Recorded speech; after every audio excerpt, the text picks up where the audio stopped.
তারেক রহমান ক্ষমতায় থাকবে না, পতন শুরু হয়ে গিয়েছে।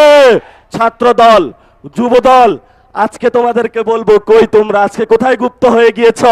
আজকে যে রাজপথে দেখা যাচ্ছে না, বাসায় কি ঘুমিয়ে আছো নাকি পালিয়ে গিয়েছ? পালানোর জায়গা পাবেন না। তারেক রহমানের কোনো ছায়া আমরা সেদিন রাজপথে দেখি না। মানুষের উপরে ছাত্রদল, যুব দলের সন্ত্রাস চালিয়ে দেওয়াকে ওই রক্ষী বাহিনী, ওই শেখ মুজিব এবং বর্তমান তারেক রহমানের কোনো আমরা পার্থক্য দেখতে পাচ্ছি না। আমরা আজকে ছোট্ট কয়েকটি কথা বলবো। আমাদের ঐতিহাসিক ৭১-এর মুক্তিযুদ্ধের আগে যেই ভোট হয়েছিল, সেখানে বাংলাদেশের মানুষ, বাংলার মানুষ যেই দিকে রায় দিয়েছিল, সেই রায় বাস্তবায়ন না করার কারণে মানুষ অস্ত্র হাতে তুলে নিয়েছিল।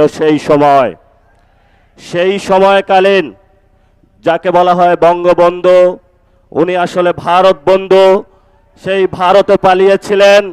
বাংলাদেশের মানুষ, মুক্তিকামী মানুষ বাংলাদেশ যখন স্বাধীন করেছিল, সেখান ভারত থেকে উকি দিয়ে বাংলাদেশে এসে বললেন, আমি বাংলাদেশ স্বাধীন করেছি। যেই মুক্তিযুদ্ধের কথা ছিল সাম্য, মানবিক মর্যাদা এবং ন্যায় বিচার, সেই তিনটি ধারাকে ব্যাহত করে বাংলাদেশে রক্ষী বাহিনী গঠন করে বাংলাদেশের মানুষের উপরে ভারতীয় শাসন ব্যবস্থার যে এক্সটেনশন, সেটা তিনি সেই সময় করেছিলেন। তেমনি ২৪-এর গণ অভ্যুত্থানে যখন মানুষ হাসিনার ফেসিবাদিতে নির্যাতিত, নিপীড়িত ছিল, আজাদির স্লোগান উচ্চারিত হচ্ছিল, সেই সময়কালীন বাংলাদেশের সকল মানুষ রাজপথে ঐক্যবদ্ধভাবে নেমে যখন বাংলার মানুষকে মুক্তি দিয়েছিল, সেই সময়কালীন লন্ডন থেকে একজন বাংলাদেশে এসে ছাত্রদল, যুবদলের সন্ত্রাসী বাহিনীকে উস্কে দিয়ে বললেন, আমি হলাম বাংলাদেশের এই গণ অভ্যুত্থানের মাস্টার মাইন্ড। ফলত আমরা সেইকালীন যারা ভারত বন্ধু, শেখ মুজিবুর রহমান এবং ২৪-এর গণ অভ্যুত্থানের সময় তারেক রহমানের লন্ডন থেকে ফেরত এসে মানুষের উপরে ছাত্রদল, যুবদলের সন্ত্রাস চালিয়ে দেওয়াকে ওই রক্ষী বাহিনী, ওই শেখ মুজিব এবং বর্তমান তারেক রহমানের কোনো আমরা পার্থক্য দেখতে পাচ্ছি না।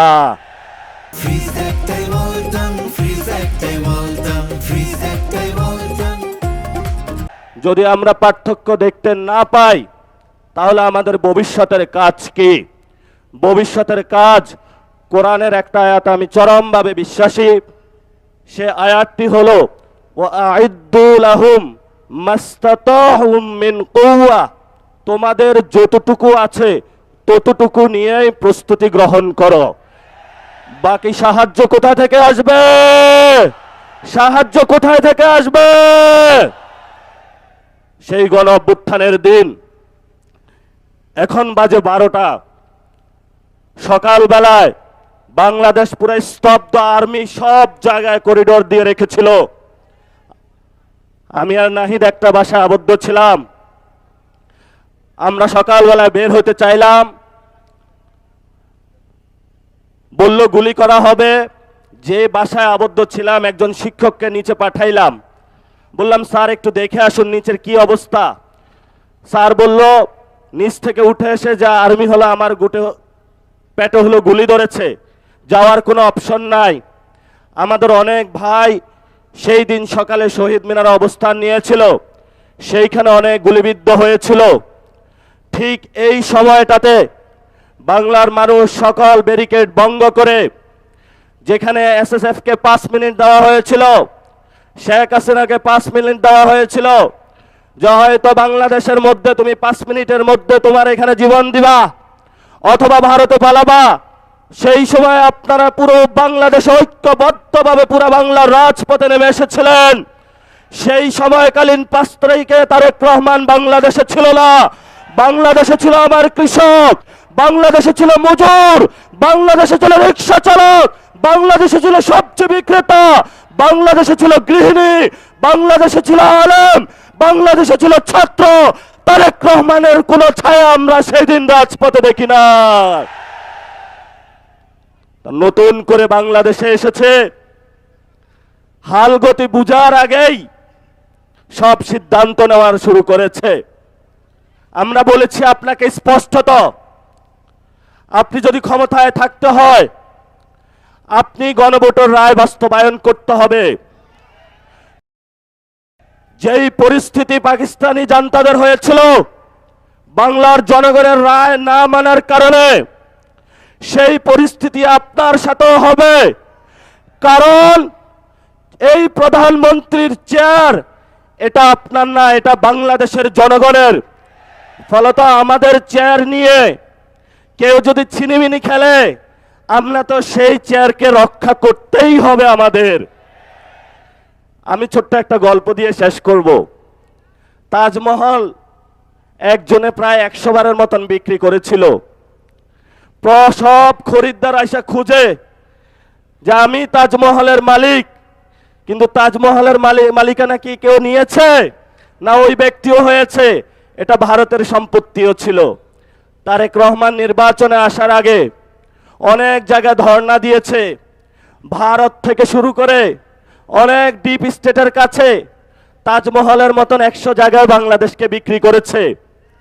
এখন সবাই এসেছে তারেক রহমানের কাছে যে তুমি না আমার কাছে বিক্রি করেছিলা, আরেকজন বলে তুমি না আমার কাছে বিক্রি করেছিলা।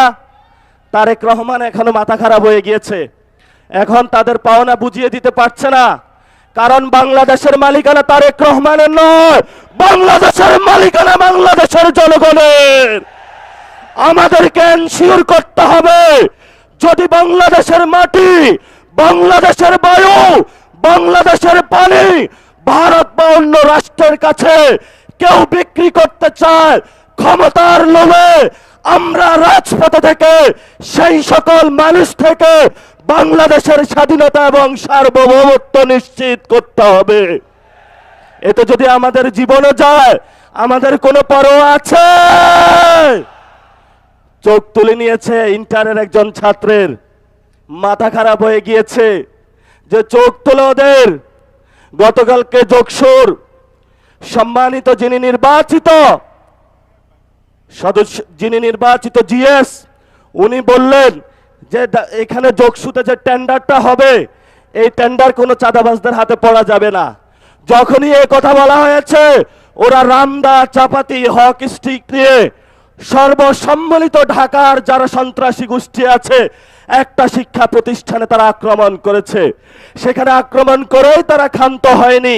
আপনারা দেখেছেন হবিগঞ্জে আমরা চিকিৎসা নিতে পারি নাই, সেখানে হসপিটালে গিয়ে তারা আক্রমণ করেছে। ঢাকাতেও গিয়ে তারা হসপিটালে অ্যাটাক করেছে, সেখানে চিকিৎসা নিতে দেয় নাই। এই তারেক রহমানের সন্ত্রাসী দল, ছাত্র দল, যুব দল, আজকে তোমাদেরকে বলবো, কই তোমরা আজকে কোথায় গুপ্ত হয়ে গিয়েছ? আজকে যে রাজপথে দেখা যাচ্ছে না, বাসায় কি ঘুমিয়ে আছো নাকি পালিয়ে গিয়েছ? পালানোর জায়গা পাবেন না। জনতা জেগে উঠেছে। ইনশাআল্লাহ ভবিষ্যৎ বাংলাদেশে আমাদের একটি শপথ নিতে হবে। এই শপথ হলো আগামীতে ইসলাম এবং সার্বভৌমত্বকে নিয়ে অনেক ষড়যন্ত্র শুরু হয়েছে। আপনারাই একমাত্র গার্ড, যারা এটা রক্ষা করবেন। জীবন দিয়ে হলো এটা রক্ষা করতে হবে। কারণ গত 53 বছরে অনেকেই বলেছিল যে অনেকেই নাকি বাংলাদেশের স্বাধীনতার সপক্ষের শক্তি। আগামীতে আমরা দেখব কারা বাংলাদেশের পক্ষে, কারা বিপক্ষে, কারা লন্ডনী, কারা দিল্লি আর কারা ঢাকার অনুসারী, সেটা আগামী যুদ্ধে প্রমাণিত হবে। মুখে মুখে বললে প্রমাণ করা হবে না। আমি হেফাজতে ইসলামের ভাইদের একটু উদ্দেশ্য করে বলবো, লড়াইটা এখন বাংলাদেশের সংস্কারের লড়াই।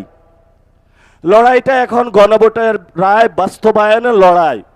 লড়াইটা হলো শহীদদের বিচারের লড়াই। আপনারা আসুন, এই লড়াইতে আসুন। আমরা আর কোনো দ্বিধাবিভক্তি চাই না।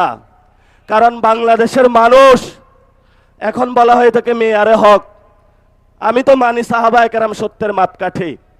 এই যে ছোটখাটো বিষয় নিয়ে আপনারা প্রত্যেকটা মসজিদে বক্তব্য দিচ্ছেন, মানুষের মধ্যে একটা ভুল ধারণা সৃষ্টি করছেন, এইটা করা উচিত না। আমি বলবো আসুন, ঐক্যবদ্ধভাবে আসুন। তারেক রহমান আপনাদেরকে কিছুই দিতে পারবে না। যদি দিতে হয় তাহলে মসজিদের মিনারে বসে আপনার জুলুমতন্ত্রের বিরুদ্ধে কথা বলতে হবে। ইসলাম আমাদেরকে শিখিয়েছে বাতিলের বিরুদ্ধে কথা বলতে হবে, বাতিলের সাথে কোনো নেগোসিয়েশন করেন নয়। এই শিক্ষাটা মাদ্রাসায় আপনারা আমাকে দিয়েছেন, সেই শিক্ষা আমরা আপনাদের মধ্যে দেখতে পাচ্ছি না। এই জন্য আপনাদের একজন সন্তান হিসাবে আপনাদের কাছে অনুরোধ করব, আমি হয়তো বেশি দূর কমি মাদ্রাসায় পড়াশোনা করতে পারি নাই, আসুন ঐক্যবদ্ধ হই। 5 তারিখে যেইভাবে চরমনায় হুজুর থেকে শুরু করে 24-এ হেফাজতি বাইরা থেকে শুরু করে কোনো পরিচয় ছিল না, সবাই আমরা রাজপথে ঐক্যবদ্ধভাবে শহীদদের সাথে ছিলাম, আহতদের সাথে ছিলাম, বাংলাদেশের সংস্কারের জন্য ছিলাম। সেই জায়গাটা 2 বছরের পরে আজকেও আপনাদের কাছে আহ্বান রাখলাম, আপনারা আশা করি আসবেন।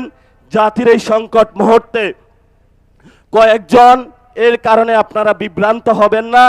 তারেক রহমান বাংলাদেশে ভালো কিছু দিতে পারবে না।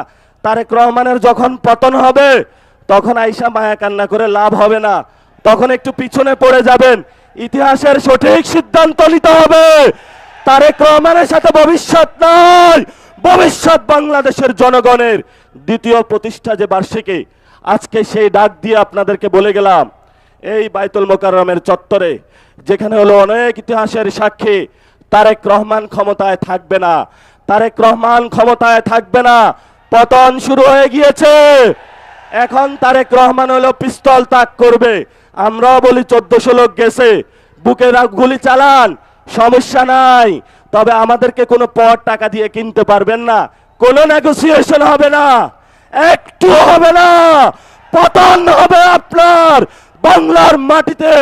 জনগণ আপনাকে পতন করে শেখ হাসিনার মতো উচিত শিক্ষা দিয়ে তবে আমরা বাংলাদেশের যে দ্বিতীয় স্বাধীনতার যুদ্ধ সেটার ভবিষ্যৎ মাত্রা এগিয়ে নিয়ে যাব।